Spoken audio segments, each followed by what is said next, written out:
This is a hydraulic jack, and it works by using our understanding of pressure, force and area.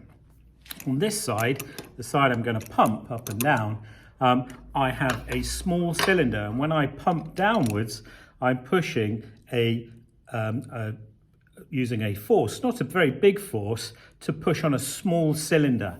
And so pressure equals force divided by area. So if the area is very small, that means that the pressure generated is quite big because we're dividing by a small number. So pressure is force over area. And when I push down on this side, I get a large pressure, not by producing a very big force, because it doesn't take very much force to push this down, but because I have a very small area.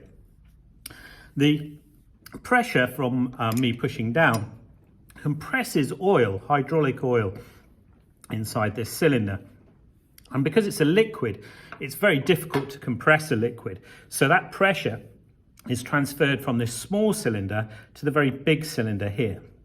And so now we have a high pressure, because I've generated a big pressure in this cylinder, over a big area. And force is pressure times area. So if I have a big pressure and I have a big area, I produce a big force. So this force on this side, as I push down on here, is big enough to lift a car, even though the force I'm producing down here is quite small. This is called a force multiplier and is a really useful, simple machine.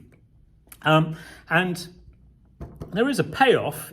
I don't get something for nothing because there's no other energy going in here. So I have to pump the small cylinder a lot to get the piston here to lift up a small amount. So I am providing a small force over a big distance, and I'm getting a big force over a small distance. So I'm not getting something for nothing.